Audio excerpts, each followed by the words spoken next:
Prepare-se, porque o que você está prestes a ler não é apenas uma história de violência, mas a jornada mais chocante de justiça e coragem que já atravessou a alta sociedade brasileira.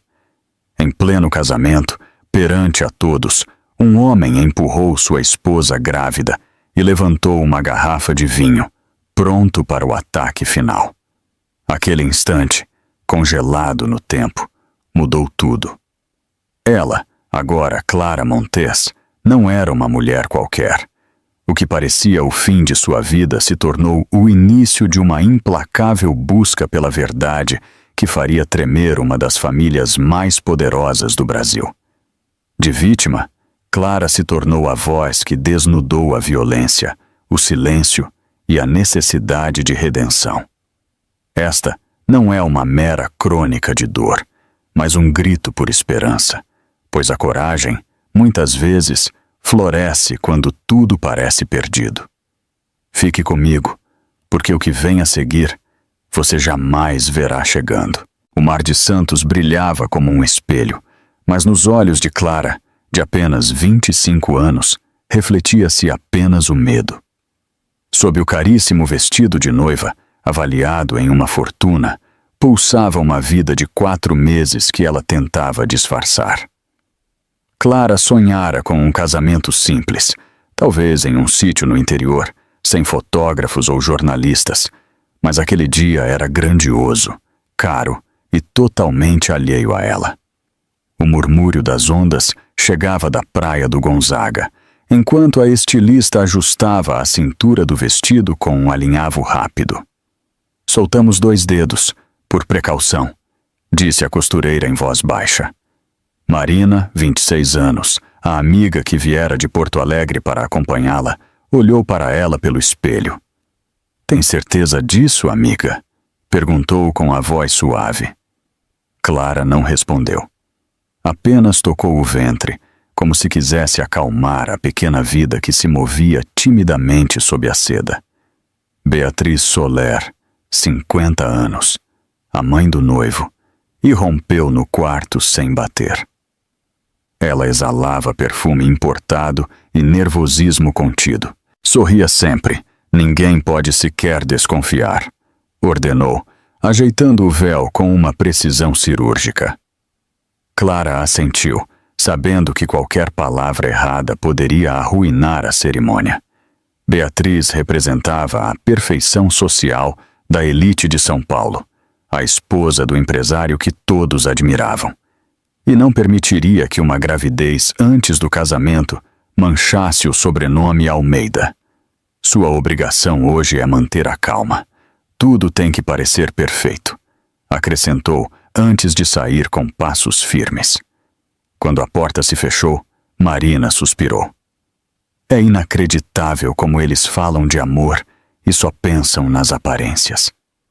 Clara forçou um sorriso, sentindo por dentro uma vertigem que não era da gravidez, mas do futuro incerto que a esperava. O salão de festas do icônico Hotel Copacabana Palace, no Rio de Janeiro, estava repleto de orquídeas brancas e luzes quentes.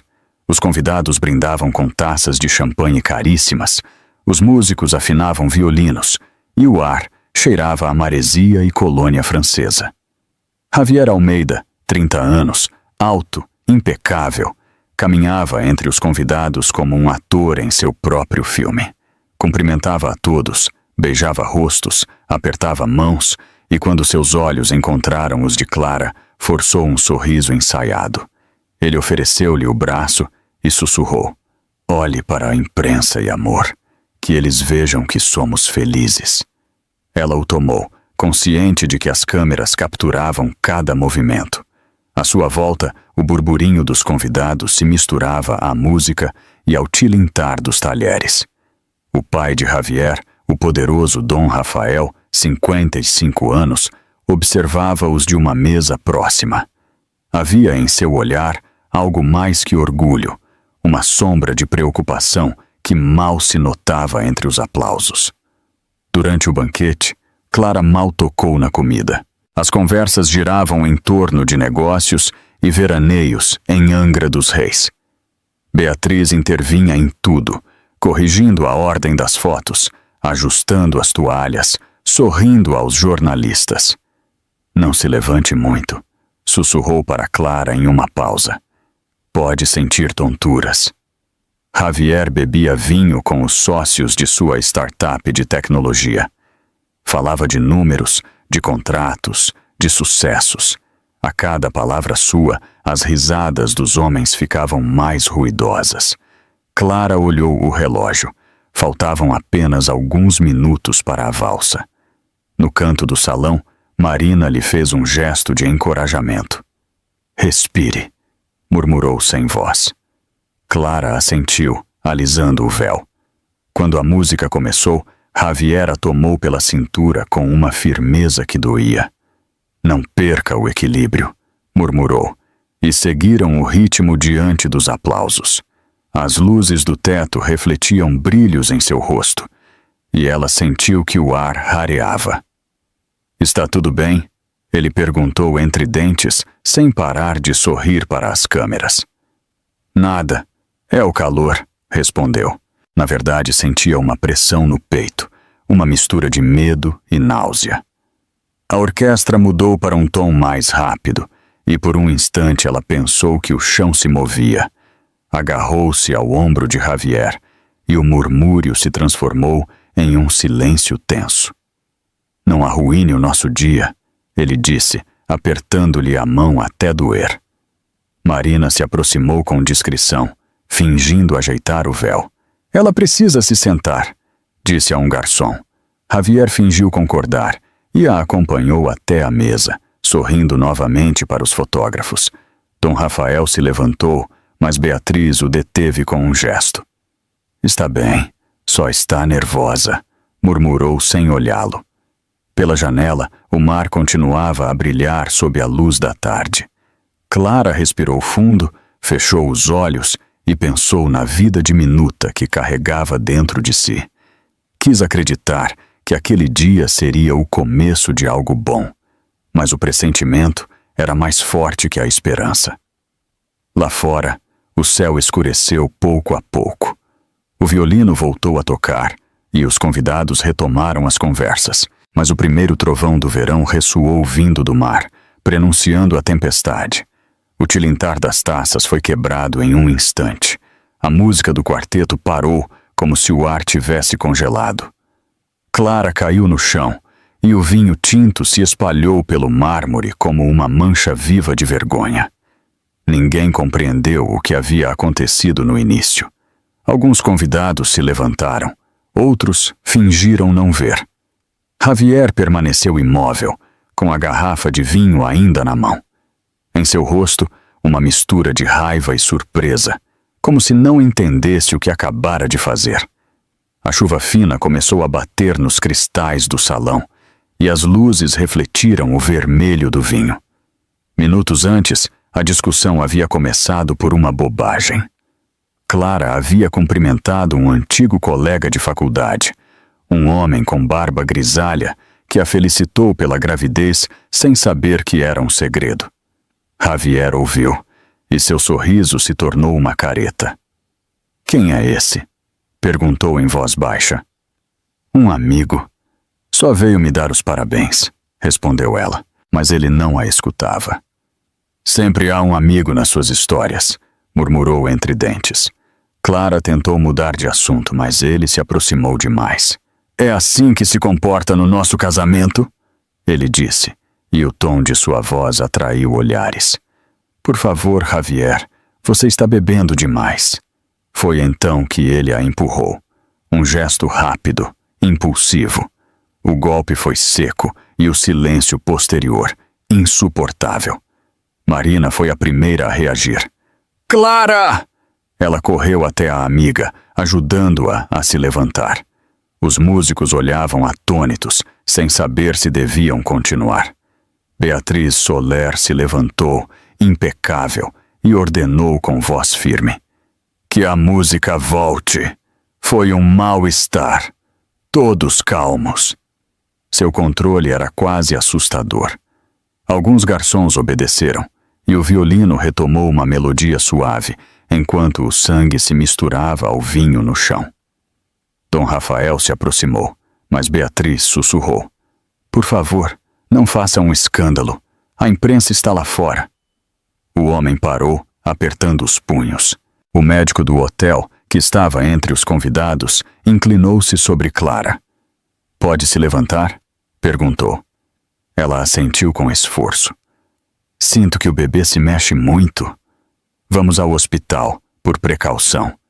Javier, ainda com a garrafa na mão, a largou sobre a mesa e se aproximou. "Vou com você", disse com uma voz estranha, mais trêmula que arrependida. Marina o olhou com desprezo. "Que generoso", sussurrou. No carro a caminho do hospital Copa-Dor, a chuva se intensificou. Javier dirigia em silêncio. Clara respirava com dificuldade, a mão sobre o abdômen, olhando pela janela embaçada. Cada gota de água lhe lembrava que algo dentro dela poderia se quebrar. Mas, na emergência, o Dr. Manuel Ortega, 45 anos, a recebeu. Era um homem sereno, de olhar amável. "Calma, vamos fazer uma ultrassom." Javier tentou entrar, mas o médico o deteve com educação. "Espere lá fora, por favor." Clara ficou sozinha, olhando o monitor, onde uma forma pequena e luminosa se movia dentro de seu corpo. "O bebê está bem", disse o doutor. "Você está com contrações leves. É uma ameaça de aborto, mas sem sangramento. Precisa de repouso absoluto por pelo menos 10 dias. Ela assentiu, com lágrimas contidas. "Foi uma queda acidental?" Ele perguntou com voz neutra. Clara hesitou. "Sim, foi um acidente." O médico a olhou por um segundo a mais do que o necessário e escreveu algo em seu relatório, possível origem traumática. Quando Javier voltou a entrar, fingia preocupação. "Sinto muito, Clara. Foi um momento de fraqueza." Ela não respondeu. O doutor explicou o tratamento, receitou calmantes suaves e recomendou evitar o estresse. "Deve descansar. Nada de viagens ou discussões." Beatriz chegou pouco depois com um buquê de flores. "Que susto, minha filha. Ainda bem que está tudo bem." Clara a observou e sentiu um vazio no peito. Sabia que a mulher não falava por afeto, mas por imagem. Marina, ao contrário, permaneceu ao lado da cama. "Você não está sozinha, tá?" Clara apertou a mão dela sem falar. Naquela noite, no quarto do hospital, a televisão murmurava sem sentido. Javier dormiu no sofá, com o paletó sobre o rosto. Clara virou a cabeça para a janela. As luzes do porto piscavam ao longe, refletidas no vidro. Lembrou-se da voz do médico repetindo "repouso absoluto" e pensou que talvez não se tratasse apenas do corpo. Talvez ela também devesse descansar da mentira, do medo, da forma como o amor havia se transformado em controle. Ao seu lado, o prontuário médico repousava dobrado sobre a mesinha. Na última linha, lia-se em tinta azul: "Revisão em 2 semanas." Na manhã seguinte, Beatriz falou com a equipe do hotel. Nada de comentários à imprensa. Foi um mal-estar, está claro. Os garçons assentiram, alguns por medo, outros por hábito. Héctor Ramos, 40 anos, chefe de segurança, ouviu a conversa da sala de controle de câmeras.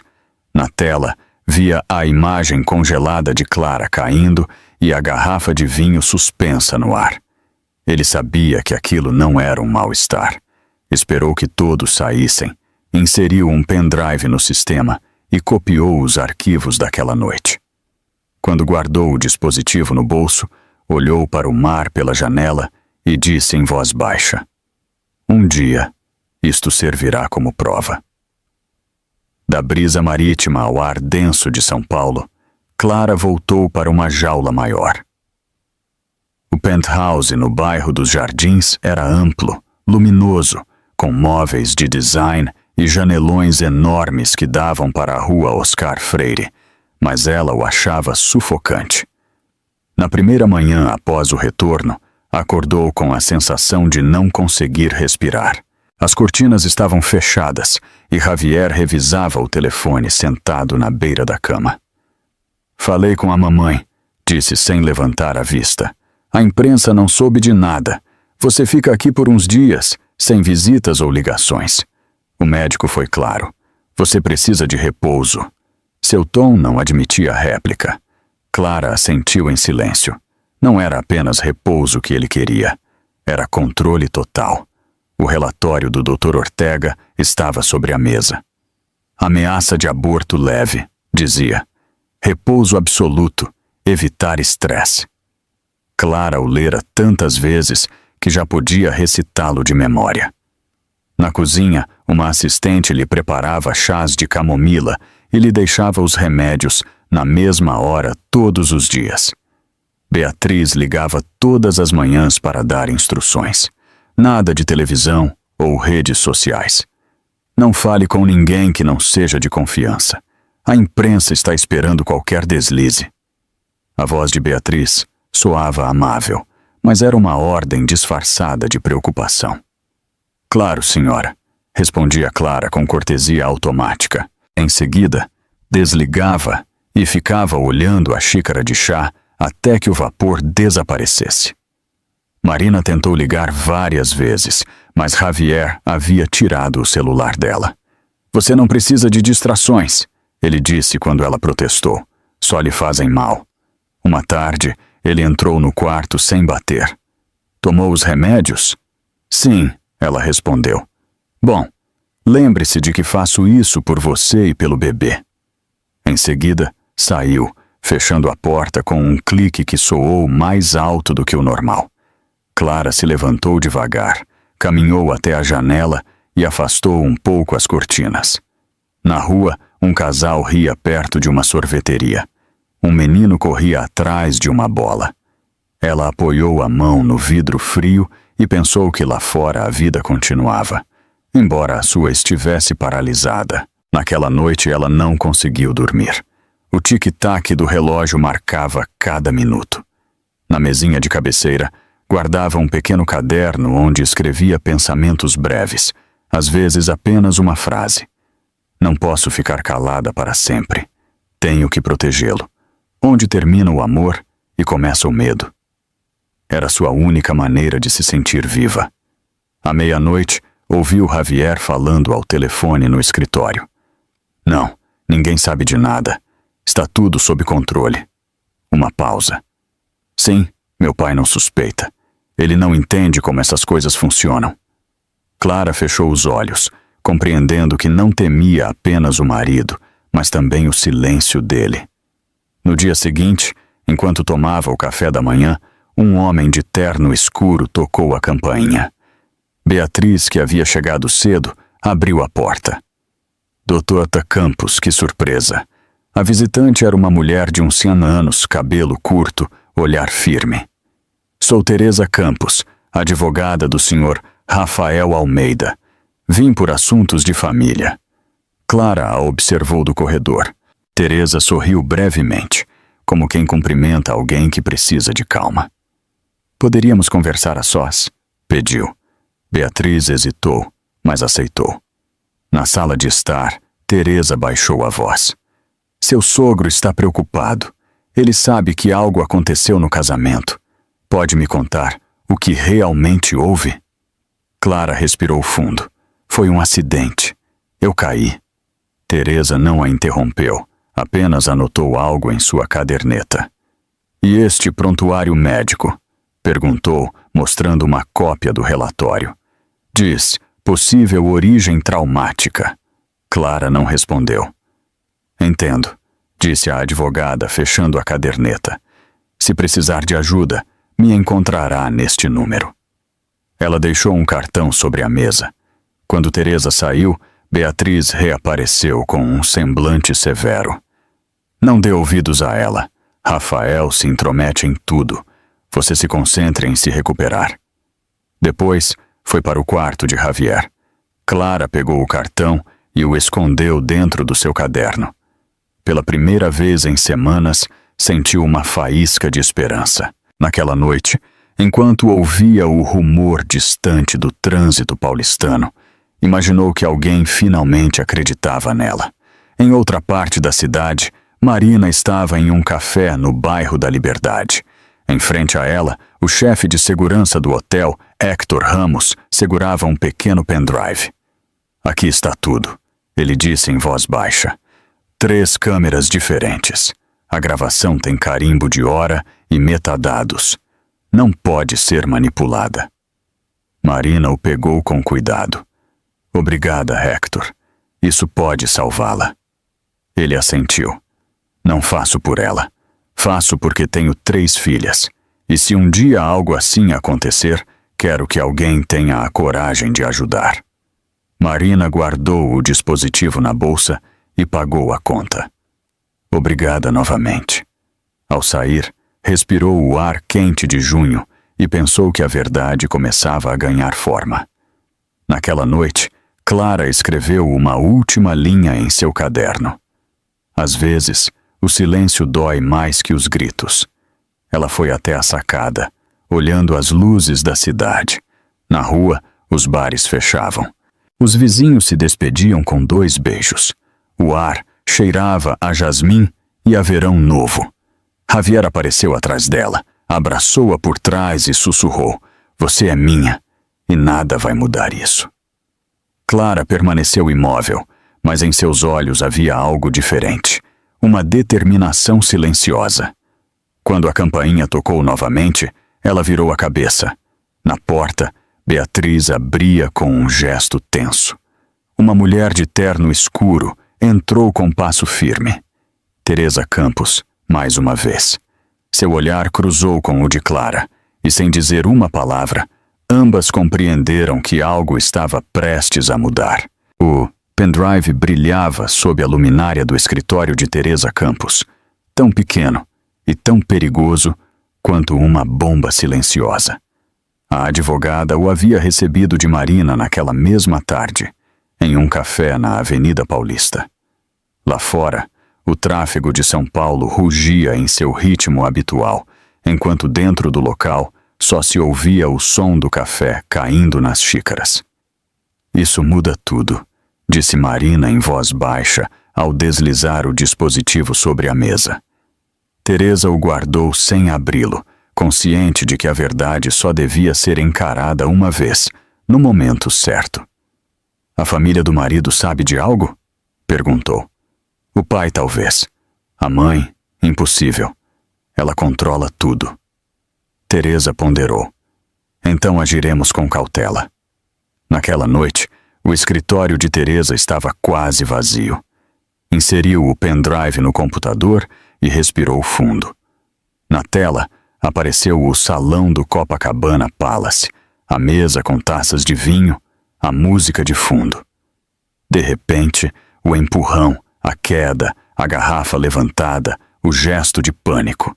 Teresa desviou o olhar e deixou o vídeo seguir por mais alguns segundos. Quando terminou, fechou-o com um clique firme, abriu uma pasta de documentos legais e redigiu uma nota. Denúncia urgente. Possível crime de violência de gênero com provas audiovisuais e prontuário médico. Guardou tudo em uma pasta digital e pegou o telefone. Dom Rafael atendeu ao 3º toque. "O que houve, Teresa?" Ela não usou rodeios. "O senhor precisa ver com seus próprios olhos. Não há dúvida do que aconteceu. Seu filho empurrou a esposa grávida. Há vídeo e um relatório médico assinado pelo Dr. Ortega." Houve silêncio do outro lado. Finalmente, Rafael respondeu com voz baixa. "Envie-me. Esta noite." Teresa desligou, preparou um e-mail criptografado e anexou o arquivo. No assunto, escreveu 2 palavras. "Você precisa saber." Naquele exato momento, no penthouse em São Paulo, Clara tentava conciliar o sono. Javier dormia ao seu lado, respirando pesadamente depois de beber demais. Ela virou o rosto para a janela. A lua iluminava um canto do quarto e o ar cheirava a vinho e perfume caro. Incorporou-se devagar, com cuidado para não o acordar, e e caminhou até a mesinha. Abriu a pasta médica. Leu novamente o diagnóstico. Ameaça de aborto leve. Repouso absoluto. Controle ecográfico a cada 2 semanas. Tocou o ventre, sentindo um movimento leve. Resista, pequeno, sussurrou. O silêncio era tão profundo que ela podia ouvir o próprio pulso. De repente, ouviu passos. Beatriz apareceu na porta, envolta em um robe marfim. O que está fazendo acordada? Clara se sobressaltou. Não conseguia dormir. Não devia estar de pé. Vai perder o bebê se continuar assim. O tom era autoritário, não de preocupação. Clara guardou o relatório, tentando evitar um confronto. Beatriz a observou com frieza. Sei que fala com Marina. Não faça mais isso. Ela não entende o que significa pertencer a esta família. As amigas fazem perguntas, e aqui ninguém deve perguntar. Deu as costas e acrescentou sem olhar para trás. O silêncio a salvará, acredite. Quando Beatriz desapareceu pelo corredor, Clara ficou imóvel. Pensou nas palavras do médico, nas de Marina e na sensação constante de estar vivendo uma mentira. No dia seguinte, enquanto a assistente trazia o café da manhã, ela escondeu um pequeno papel dentro do caderno. Era o número de telefone que Teresa havia lhe deixado na primeira visita. Naquela tarde, enquanto Javier estava em uma reunião, ela ligou do telefone fixo. Sou Clara Montes, disse nervosa. Preciso falar com a senhora. Teresa respondeu sem hesitar. Estou aqui. Pode sair de casa. Não, sou vigiada. Então falaremos assim. Tem certeza do que vai fazer? Não totalmente, mas não posso mais me calar. À mesma hora, Marina estava em seu apartamento no Rio de Janeiro, revisando os e-mails. Entre as novas mensagens, uma de Teresa. O vídeo foi enviado. Está em boas mãos. Marina exalou, aliviada. Olhou pela janela, onde o sol caía sobre a lagoa Rodrigo de Freitas. Sabia que a história mal começava, mas pela primeira vez sentia que havia esperança. De noite o ambiente no penthouse ficou denso. Javier voltou irritado. Com quem falou hoje? Perguntou, largando as chaves. Com ninguém. Não minta para mim. Clara baixou o olhar. Eu disse que não preciso de mais ninguém. Eu sou suficiente para você, acrescentou ele, aproximando-se demais. Ela recuou um passo, temendo outro acesso de raiva. Mas Javier apenas suspirou, cansado, e serviu-se uma taça de vinho. Tudo ficará bem, se você obedecer, Clara. Tudo. Quando ele foi dormir, ela se trancou no banheiro e se olhou no espelho. Não se reconhecia. Seus olhos tinham um brilho diferente, uma mistura de cansaço e decisão. Deixou a água da torneira correr para disfarçar o som e discou um número em voz baixa. Sou eu de novo, disse quando Teresa atendeu. Quero denunciar. Do outro lado, a advogada falou com calma. Amanhã apresentarei a denúncia ao juizado de plantão. Com seu prontuário médico e o vídeo, ninguém poderá negar. Mantenha a calma e finja normalidade. Clara fechou os olhos. Obrigada.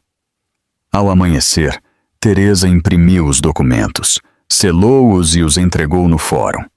A cidade despertava entre buzinas e cheiro de pão fresco. Quando saiu do prédio, o sol de São Paulo iluminava os telhados com um brilho dourado. Respirou fundo e murmurou. Finalmente, a verdade começa.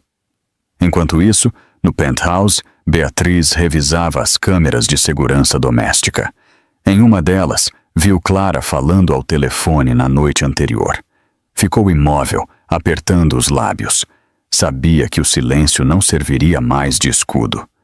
Clara, em seu quarto, tocou o ventre e sussurrou para si. Calar-me me mata. Lá fora, a cidade seguia seu curso, alheia ao tremor que estava prestes a quebrar o equilíbrio de uma família inteira. Dom Rafael assistiu ao vídeo 3 vezes. Na primeira, mal entendeu o que via. Na segunda, tentou buscar uma explicação. E na terceira, já não olhava, apenas ouvia o som do golpe e o silêncio posterior. A vergonha era mais forte que qualquer palavra. Em seu escritório do Grupo Almeida, o ar cheirava a madeira encerada e café frio. O trânsito rugia ao longe na Avenida Berrini. Teresa Campos permanecia à sua frente, com o mesmo semblante sereno com que se encaram os fatos irreversíveis. Sinto muito, Dom Rafael.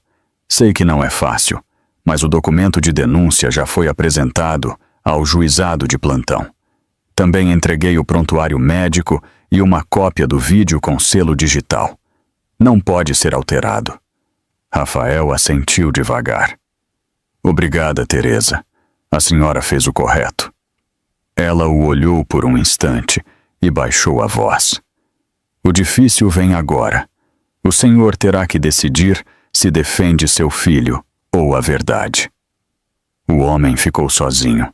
Na parede pendia uma fotografia antiga de sua família.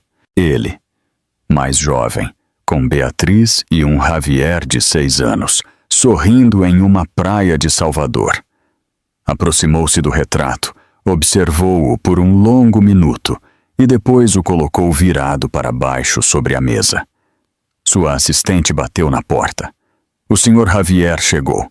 Rafael respirou fundo. Mande-o entrar. Javier entrou com passos firmes, o terno impecável, o perfume intenso. Queria me ver, pai? Tive um dia complicado. Rafael o observou em silêncio antes de falar. Explique-me isto. Pôs o laptop à frente dele e apertou play. Na tela apareceu o salão do hotel, o empurrão, a garrafa, a queda. Javier desviou o olhar por apenas um segundo. Isso não foi assim.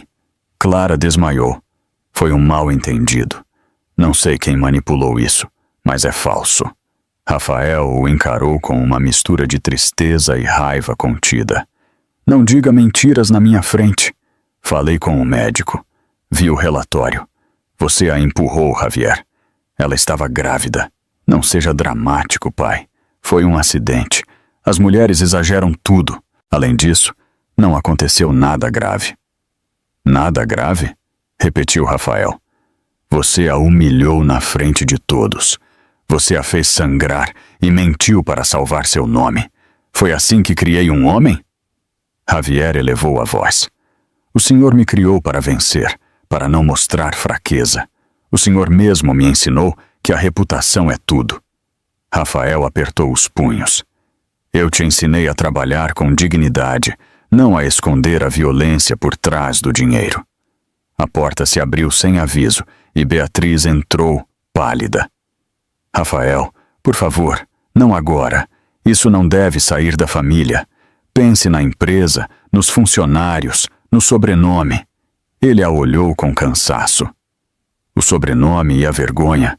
E a mulher que quase perdeu o filho por causa do nosso silêncio? Beatriz abaixou a cabeça. Faremos Clara ficar tranquila. Daremos o que ela precisa, mas não destrua a família. A família se destruiu quando paramos de dizer a verdade, replicou Rafael. Por alguns segundos, ninguém falou. Lá fora, uma ambulância passou com a sirene ligada. Rafael pegou um envelope com documentos e o colocou à frente de seu filho. Isto é uma suspensão temporária. A partir de hoje, você não representa o Grupo Almeida em nenhum evento público, e suas contas pessoais ficam congeladas até novo aviso. Javier o olhou incrédulo. O senhor está me castigando? A mim? Seu próprio filho? Rafael se levantou, olhando-o diretamente. Não estou te castigando. Estou te detendo antes que destrua o que resta de nós. Beatriz deu um passo à frente, com a voz embargada. Rafael, por favor, pense bem. A mídia vai saber.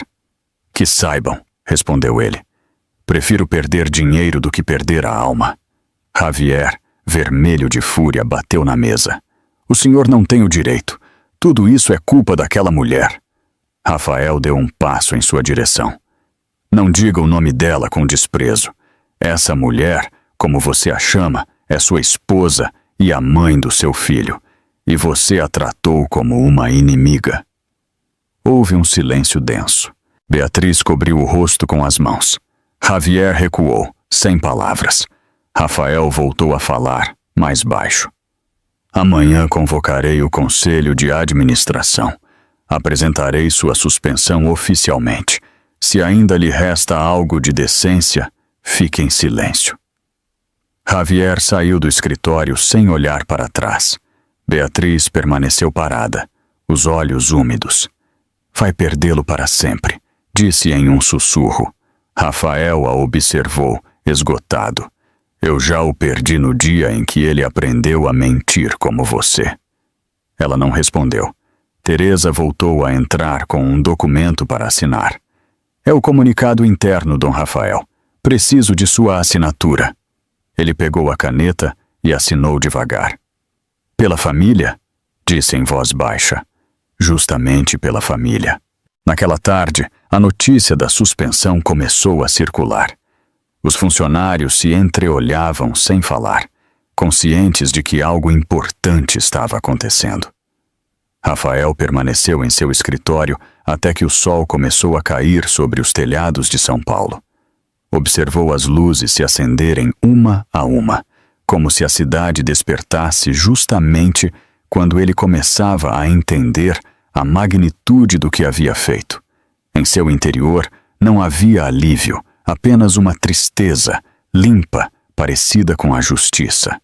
Quando Teresa se despediu, ele apertou-lhe a mão. Obrigado. Cuide de Clara. Ela precisará de apoio. Ela assentiu. E o senhor também, Dom Rafael. Ao ficar sozinho, abriu a janela.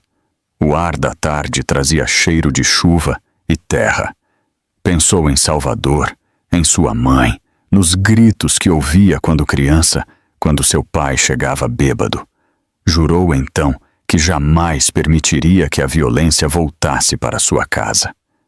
Demorou demais para cumprir a promessa, mas ela continuava viva. Fechou a janela, pegou o telefone e discou um número. Teresa, ajude-a a sair de São Paulo esta noite, que ninguém saiba para onde ela vai. Eu cuidarei do resto. Em seguida, apagou as luzes e pela primeira vez em muito tempo sentiu-se em paz. Lá fora, a cidade seguia seu curso, alheia à batalha silenciosa que acabara de ser travada entre um pai e seu próprio passado. A mala era pequena, mas pesava como uma vida inteira. Clara, 25 anos, a preparou com movimentos lentos, sem fazer ruído, dobrando com cuidado a pouca roupa limpa que lhe restava. Guardou também o caderno onde havia escrito seus pensamentos durante aqueles meses de confinamento e um pequeno chocalho que comprara em segredo. Na mesa da sala, Teresa Campos a esperava com uma pasta marrom. Aqui está tudo. Seu documento de identidade, o prontuário médico, algum dinheiro em espécie e o relatório que apresentaremos no juizado de São Paulo quando for a hora. Não fale com ninguém e desligue o celular. Ninguém deve saber que você está partindo esta noite. Clara assentiu, os olhos cansados, mas firmes. E se Javier voltar antes? Teresa a olhou com calma. Não voltará. Dom Rafael o enviou a Brasília por assuntos da empresa. Você tem algumas horas de vantagem. O som da chave girando na fechadura a fez tremer, mas era apenas Marina, 26 anos. Ela vestia jeans, uma jaqueta de linho e uma determinação que não admitia dúvidas. Está tudo pronto. O carro está lá embaixo. Temos um trajeto longo até a Chapada Diamantina, mas é o lugar mais seguro. Rafael tem uma fazenda lá, fora da cidade, rodeada de cafezais. Clara abraçou Teresa com gratidão. Obrigada por não me abandonar. Não me agradeça ainda, minha filha. Falta o pior. Desceram pela escada de serviço para evitar o porteiro. Lá fora, São Paulo dormia sob um céu sem estrelas. Marina abriu a porta do carro e o ar quente de junho entrou com cheiro de asfalto. Nos primeiros quilômetros, ninguém falou. O silêncio se misturava ao som do motor e ao roçar do vento. Clara olhava pela janela as luzes que se afastavam, sentindo como cada quilômetro a separava do medo. "Como se sente?" perguntou Marina, sem desviar o olhar da estrada. Cansada, mas aliviada. "Tudo vai dar certo. A chapada é tranquila. Ninguém a procurará lá." Lhe passaram pelo pedágio e a rodovia BR-116 se estendeu à frente delas, como uma linha infinita. Pararam em um posto de gasolina perto de Feira de Santana para descansar. Dentro do pequeno bar, o atendente limpava copos e o aroma de café fresco enchia o ar. "2 pingados e pão de queijo, por favor", pediu Marina. O homem assentiu. Clara bebeu o café devagar. "Faz meses que não provo algo tão simples e tão reconfortante. Obrigada por isso", disse em voz baixa. "Não me agradeça. Hoje por você, amanhã por qualquer outra." De volta ao carro, o amanhecer começou a tingir o horizonte de um rosa pálido. Clara fechou os olhos por um momento, deixando o sol tocar sua pele. Pensou em seu filho, em quão perto estivera de perdê-lo, e na promessa que havia feito a si mesma, protegê-lo, mesmo que isso significasse perder tudo. Marina ligou o rádio. Uma canção antiga tocava com voz melancólica. "Minha avó ouvia isso quando limpava a casa", disse rindo. Clara sorriu pela primeira vez em muito tempo. Parece tão acolhedora. Quando chegaram à Chapada Diamantina, o relógio marcava 8 da manhã. A região despertava entre montanhas e cheiro de pão recém-assado. Pegaram uma estrada secundária que margeava plantações de café. No final do caminho, uma casa de fazenda branca se erguia entre ciprestes. O sítio Almeida de Dom Rafael era simples, com uma varanda ampla e paredes caiadas. "Aqui você estará segura", disse Marina ao abrir a porta. Dentro, cheirava a madeira antiga e a lavanda. Teresa, que havia viajado de avião na noite anterior, já as esperava. "Preparei um quarto no andar de baixo. O Dr. Ortega chegará à tarde para examiná-la." Clara percorreu a casa em silêncio. No pátio havia uma pequena fonte e o som da água a acalmou. "Faz tempo que não ouço um silêncio assim", disse. Teresa sorriu. "O silêncio nem sempre é medo, às vezes é liberdade." Sentou-se na varanda com uma manta sobre as pernas e observou Marina falando ao telefone, informando discretamente Dom Rafael sobre a chegada delas. Do outro lado, ele respondeu com voz grave: "Bom, que descanse. Diga a ela que tem um lar e uma família que a apoia." Ao meio-dia, o calor se intensificou. Clara preparou um chá de camomila e o bebeu devagar na sombra. Os movimentos do bebê estavam mais suaves agora, como se ele também sentisse o alívio. Marina folheava um jornal local que ainda não falava do caso. Tudo parecia em calma, mas essa tranquilidade durou pouco. Ao anoitecer, enquanto jantavam, o telefone fixo da fazenda tocou. Teresa atendeu e seu rosto mudou. "O vídeo vazou", disse com a voz tensa. "Estão exibindo nos telejornais. Dizem que um empresário paulistano pode ter agredido a esposa grávida. Não mencionam nomes, mas é questão de tempo." O silêncio tomou conta da sala. Clara largou a colher sobre a mesa. "Então o país inteiro sabe." Marina desligou a televisão. "Não assista. Não adianta de nada." Teresa apoiou uma mão sobre a dela. "Agora não corremos perigo. Você está protegida legalmente e moralmente. O importante é que você viva." Lá fora, os grilos cantavam. A noite cheirava a terra quente e a flores de laranjeira. Clara se levantou, saiu para o pátio e olhou para o céu. Pela primeira vez em muito tempo, sentiu que respirava sem medo. Marina a alcançou minutos depois. No que está pensando? Em tudo que perdi e no que ainda posso construir. Você tem o direito de recomeçar. Clara sorriu fracamente. Não quero mais fugir, Marina. Quero viver. As duas ficaram em silêncio, ouvindo o murmúrio da fonte. Dentro da casa, Teresa revisava papéis sob a luz de uma luminária, escrevendo notas com letra firme. Em seu rosto havia cansaço, mas também uma certeza. Lá fora, o primeiro vento da serra soprava suave, movendo as folhas dos cafezais. Marina apagou a luz da varanda. Não há mais volta, disse devagar. Clara a olhou e assentiu. O amanhecer começava a se insinuar no horizonte, dourado e tranquilo, como uma promessa cumprida. Em São Paulo, os flashes cegavam a entrada do fórum. Os jornalistas esperavam desde cedo, aglomerados atrás das grades, com microfones e câmeras apontando para a porta principal. Dentro, o ar era tenso, quase denso. Na Chapada Diamantina, a centenas de quilômetros, Clara observava tudo pela tela de um computador. O juiz havia autorizado seu depoimento por videoconferência por recomendação médica. Seu rosto, pálido mas sereno, aparecia no monitor da sala. Teresa Campos estava ao seu lado, tomando notas com precisão. Dom Rafael, de terno escuro e expressão grave, ocupava o assento reservado às testemunhas. O julgamento não era apenas legal, era moral. Era a batalha silenciosa entre o poder e a verdade.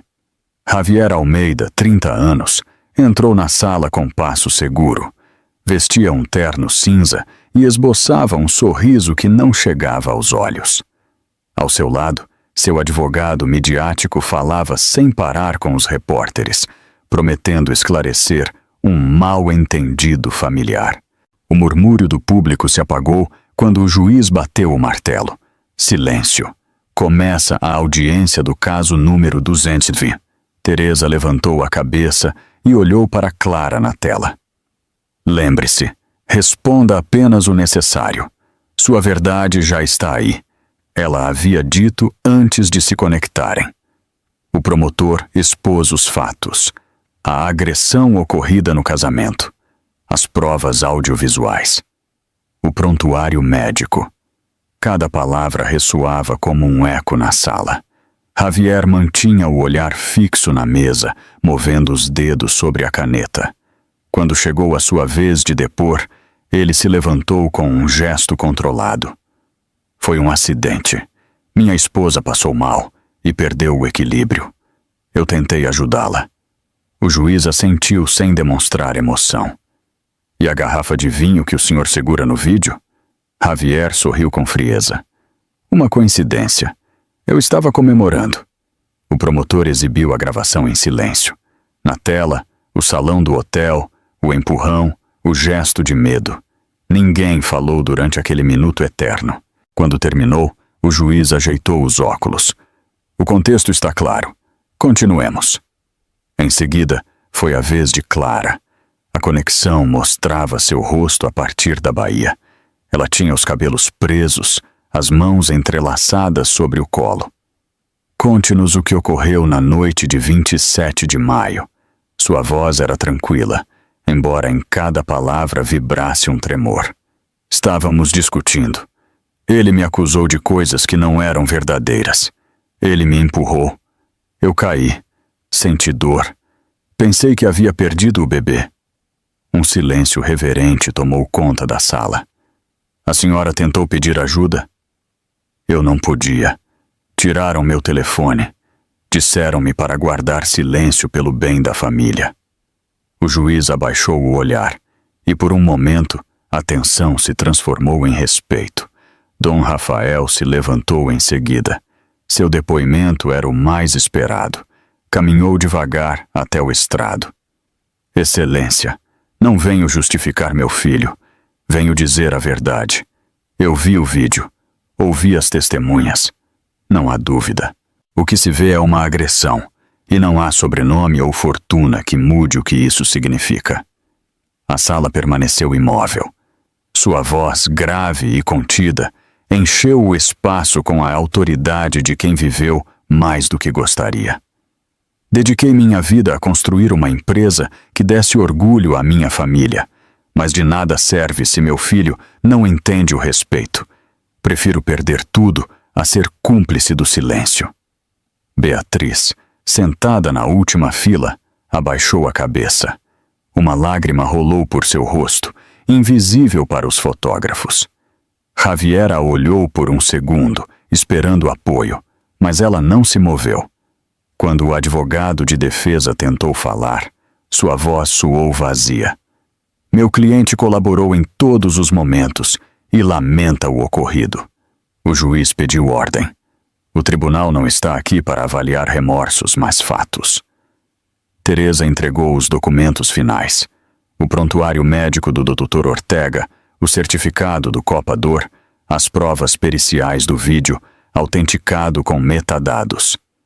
Tudo é verificável, Excelência. O juiz os revisou sem pressa. A sessão se estendeu por quase 3 horas. Lá fora, a imprensa esperava o veredito provisório. Dentro, a atmosfera era densa, carregada de verdades que pesavam demais. Finalmente, o juiz falou com voz firme. O tribunal decreta a medida cautelar, de ordem de afastamento. O acusado não poderá se aproximar a menos de 500 metros da vítima por um período inicial de 2 anos. Além disso, fica suspenso o direito de representação familiar nas empresas do Grupo Almeida enquanto durar a investigação criminal. O som do martelo marcou o fim da audiência. Ninguém aplaudiu. Ninguém respirou. Javier abaixou a cabeça, mudo. Dom Rafael se virou para Beatriz. O silêncio também agride, disse devagar. Ela não respondeu. Levantou-se, buscou o olhar de Clara na tela e sussurrou, quase inaudível: "Perdoe-me." Clara assentiu, sem rancor. Teresa colocou uma mão em seu ombro, como quem fecha uma ferida. Ao sair do fórum, os jornalistas se aglomeraram em torno de Rafael. "Senhor Almeida, sua empresa perderá milhões", gritou um. Ele parou, olhou para as câmeras e disse com voz clara: "Prefiro perder dinheiro do que perder a alma." Em seguida, entrou no carro sem olhar para trás. Na Chapada Diamantina, Clara desligou a tela. O eco das palavras de Rafael ficou gravado em seu peito. Recostou-se na cadeira e acariciou o ventre. Lá fora, o sol caía sobre os cafezais e um grupo de crianças brincava na rua. Pela primeira vez em muito tempo, o medo se dissipou. Teresa se aproximou com um leve sorriso. "Terminou, pelo menos por enquanto." Clara assentiu. "Sim, mas o importante não foi o julgamento. Foi ver que alguém se atreveu a dizer a verdade." A advogada a olhou com carinho. Às vezes a verdade demora, mas sempre chega. O coração de Clara seguia o ritmo do monitor fetal. Cada batida era uma promessa de vida, mas também um lembrete do medo. Lá fora, o calor de agosto envolvia a Chapada Diamantina como um cobertor ardente, e o ar do hospital cheirava a desinfetante e a esperança. O Dr. Ortega, que havia viajado de São Paulo a pedido de Rafael, aproximou-se com um sorriso tranquilo. "Está tudo bem, Clara. Mateus é forte, mas você precisa manter a calma. Está com 35 semanas. Ainda é cedo, mas se adiantar, não haverá perigo." Ela assentiu, respirando devagar, tentando não pensar no julgamento, nos jornais, nas manchetes que ainda circulavam por todo o Brasil. A única coisa que importava era o pequeno coração que soava dentro dela. Teresa estava sentada ao lado da cama, repassando alguns documentos. Marina se movia de um lado para o outro, nervosa. Parece que os jornalistas continuam lá fora.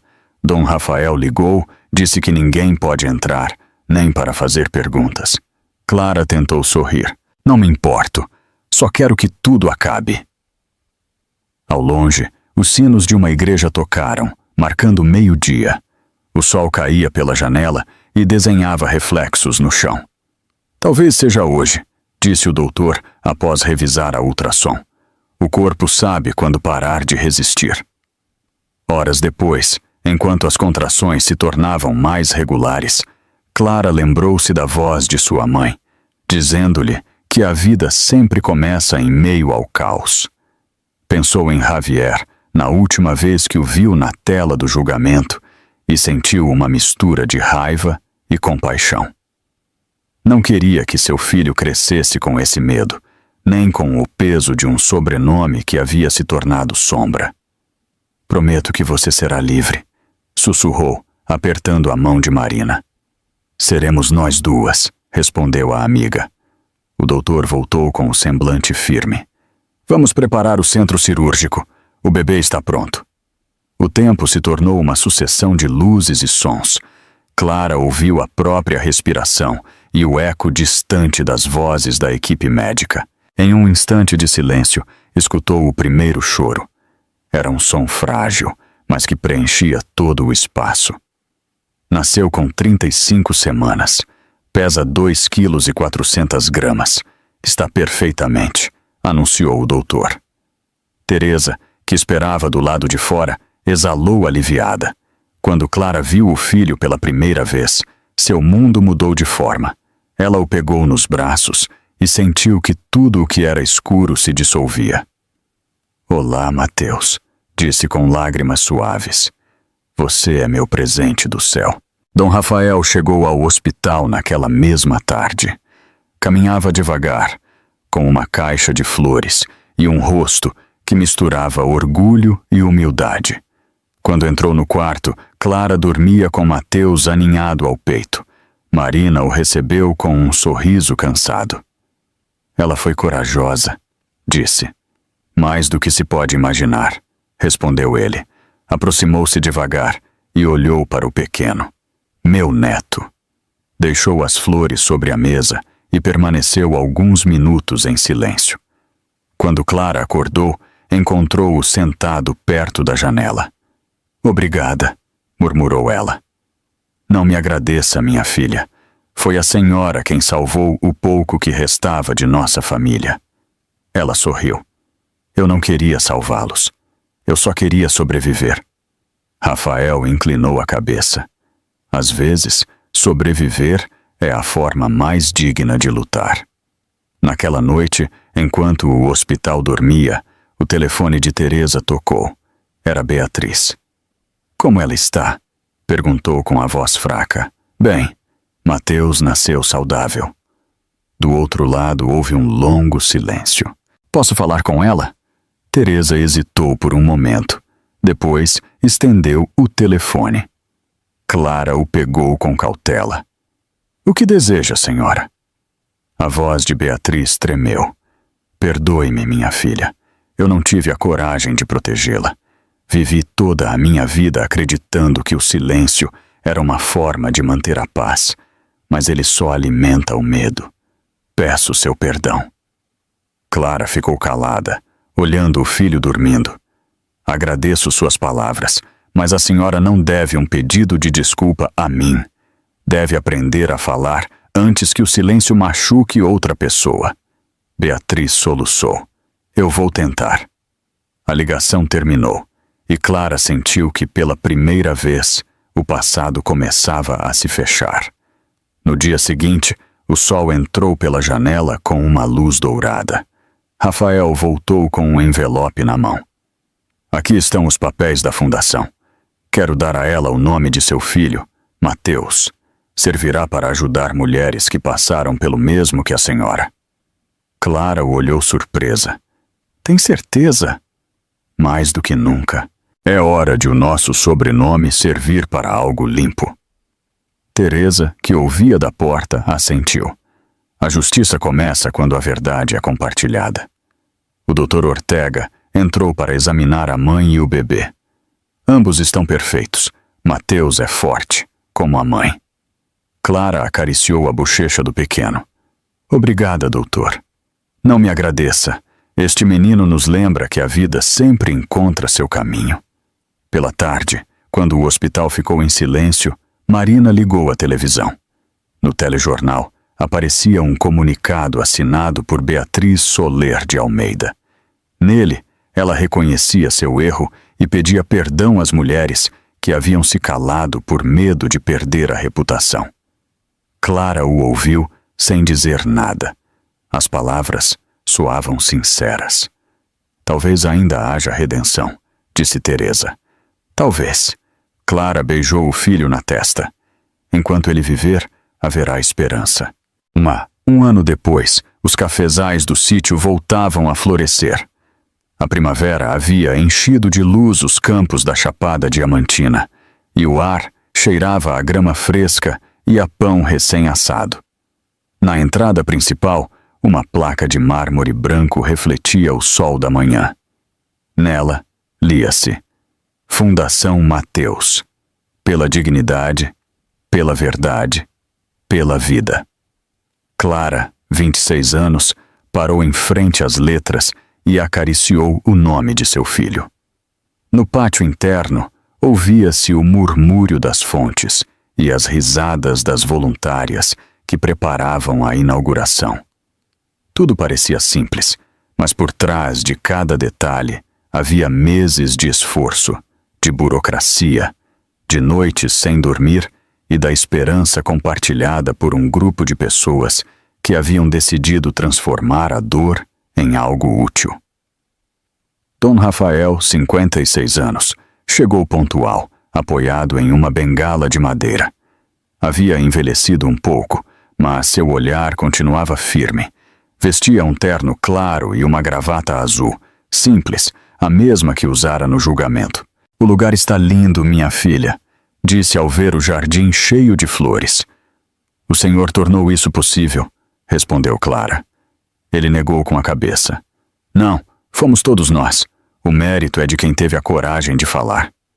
Atrás deles, Marina, 27 anos, ajustava os microfones e verificava os últimos detalhes da exposição fotográfica que pendia nas paredes do salão principal.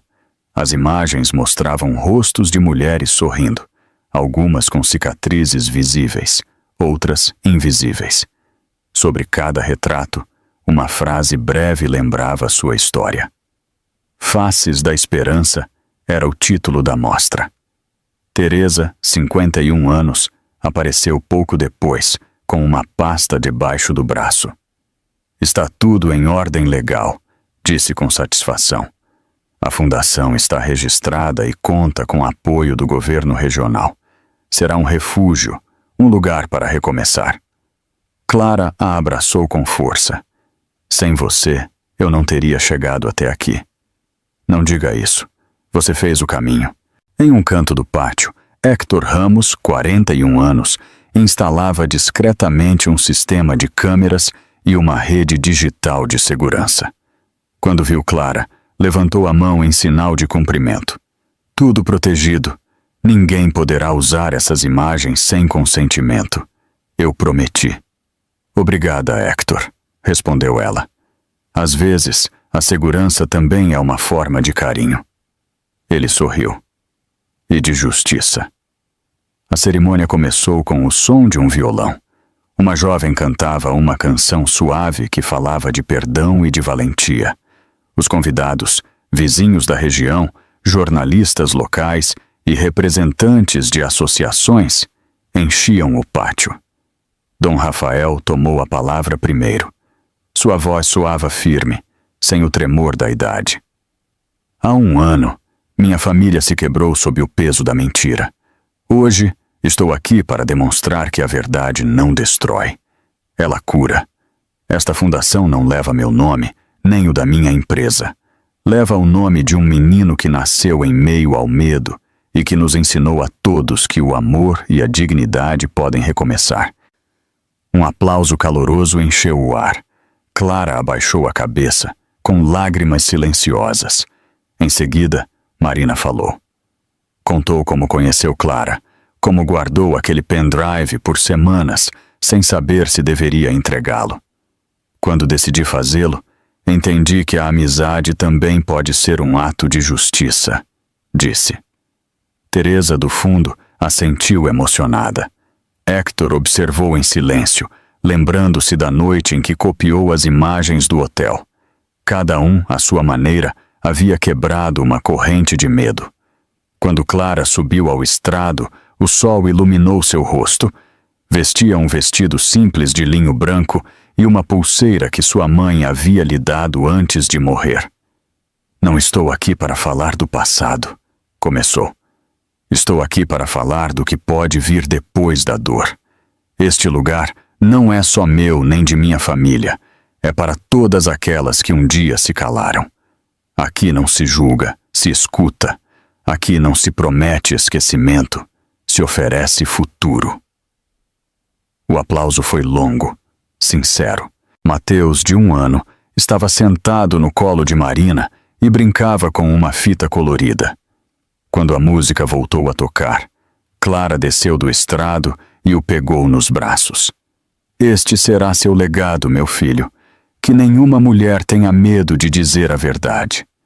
Dom Rafael os olhava de longe com uma mistura de orgulho e tristeza.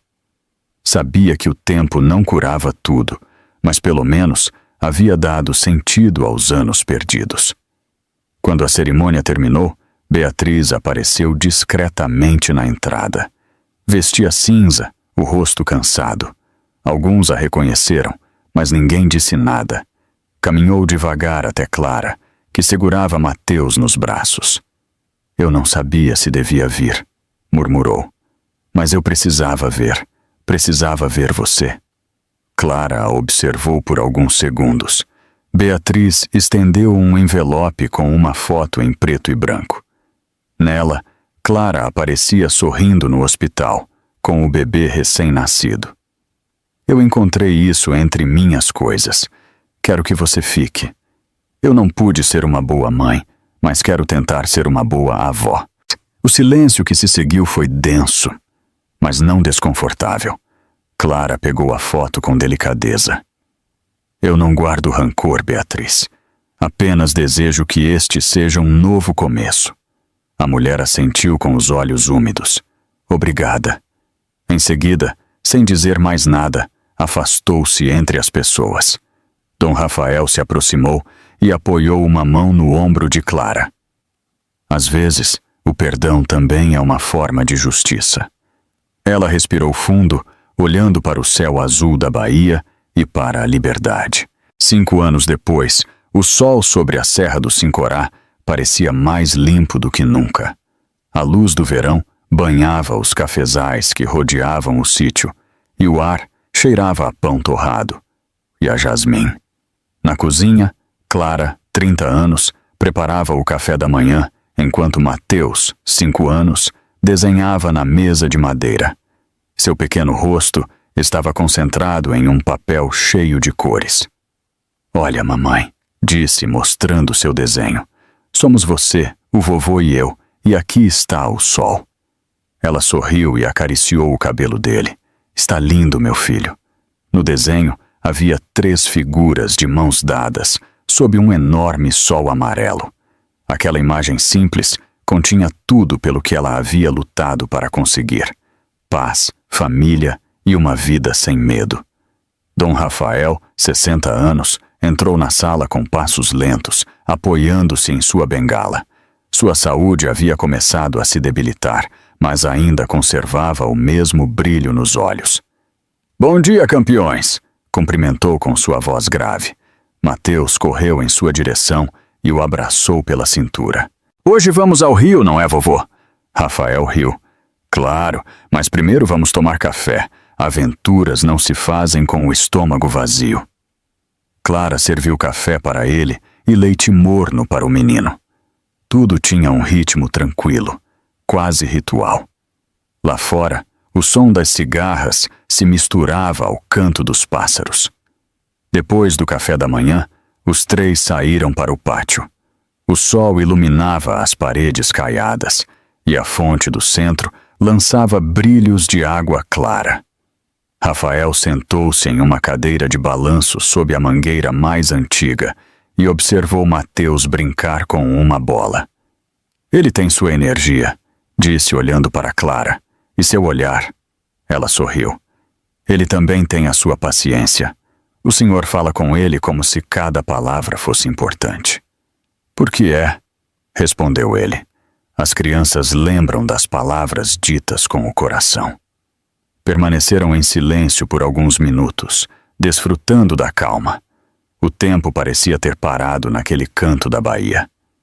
Dentro do sítio, a Fundação Mateus continuava viva. Na antiga Túlia, agora convertida em escritório, Teresa revisava relatórios, enquanto Marina pendurava novas fotografias na exposição permanente. Cada imagem contava a história de uma mulher que havia encontrado refúgio e um novo começo. Já ajudamos mais de 300 famílias, comentou Teresa, assinando alguns documentos. E continuamos crescendo. Marina sorriu. Não é só a ajuda, é o exemplo de Clara, o que inspira. Teresa assentiu. A história dela nos lembrou que a justiça não está apenas nos tribunais, mas na capacidade de se levantar. Clara entrou no escritório um pouco mais tarde, com uma cesta de limões nas mãos. Trouxe algo para fazer limonada, disse rindo. Isso aqui parece mais uma família do que uma fundação. Talvez seja, respondeu Marina, uma família escolhida. Teresa levantou os olhos da escrivaninha. É exatamente o que somos. Por um momento, o silêncio se encheu de cumplicidade. De uma janela, via-se Mateus correndo entre os cafezais, com uma pipa azul. Sua risada flutuava no ar, leve como o vento. Ao meio-dia, enquanto o calor apertava, Rafael se recolheu em seu quarto. Clara o acompanhou. Na parede, havia uma fotografia da inauguração da fundação, com todos sorrindo sob uma bandeira branca. O idoso a olhou com carinho. Cometi muitos erros, minha filha, mas houve um que eu quis corrigir a tempo. Ela sentou-se ao lado dele. O senhor mudou mais do que imagina. Sua coragem nos salvou a todos. Rafael tomou a mão dela com suavidade. A coragem foi sua. Eu apenas aprendi com você. Fechou os olhos por alguns segundos e o silêncio do quarto se encheu de paz. Clara compreendeu que o tempo do rancor havia terminado. Pela tarde, reuniram-se todos na varanda. Marina preparou chá gelado e Teresa leu em voz alta uma carta recém-chegada. Uma mulher de Recife agradecia a ajuda da fundação. Graças a vocês, minha filha e eu recomeçamos. Não sei como expressar o que sinto, dizia a carta. Rafael a ouviu com um sorriso. Isso vale mais do que qualquer fortuna, comentou. As palavras sinceras sempre deixam marcas. Clara olhou para o horizonte, onde o sol começava a se pôr, pintando os campos de laranja. O mundo continua complicado, mas aqui tudo parece fazer sentido. Teresa levantou o copo. Brindemos a isso. Quando o sol começou a se esconder atrás das montanhas, Mateus se aproximou da mãe e perguntou: Mamãe, por que meu nome é Mateus? Ela o pegou nos braços e olhou-o nos olhos. Porque você é meu presente do céu. Você chegou quando tudo parecia perdido e me ensinou a não ter medo. O menino apoiou a cabeça no ombro dela e adormeceu. Rafael os observava com ternura. Sua mãe tem razão, meu pequeno. Você é a prova de que o amor sempre encontra seu caminho. Clara o levou para a cama e voltou para a varanda. A brisa da noite trazia cheiro de terra úmida e o som distante de sinos. Abriu as janelas, deixando o ar percorrer a casa. Pensou no passado, nas noites de medo, no silêncio que a havia sufocado. Tudo isso parecia pertencer a outra vida. Agora, restava apenas a serenidade de quem sobreviveu e aprendeu a perdoar. O céu escurecia e as luzes do sítio acendiam seu brilho quente. Clara sentou-se na cadeira de balanço, olhando a lua que surgia sobre a serra. Ao longe, ouvia-se o murmúrio de um violão. Fechou os olhos por um momento e respirou fundo. Ninguém pode mudar o passado, pensou. Mas todos podemos escrever um futuro digno, A câmera imaginária se afastaria, mostrando o sítio, as luzes, o campo tranquilo e uma voz no ar, suave como uma oração. A verdadeira força de uma família está em sua verdade e em seu amor, mesmo depois da tempestade. Este final é apenas o começo da jornada de Mateus e Clara. Você que acompanhou essa história de tirar o fôlego, me diga, que cena da trajetória de Clara Montes a tocou mais profundamente? Você acha que Dom Rafael agiu corretamente ao expor o próprio filho para defender a verdade? Deixe seu comentário abaixo. Se você gostou desta história de coragem e redenção no coração do Brasil, não se esqueça de se inscrever no canal e deixar o seu curtir.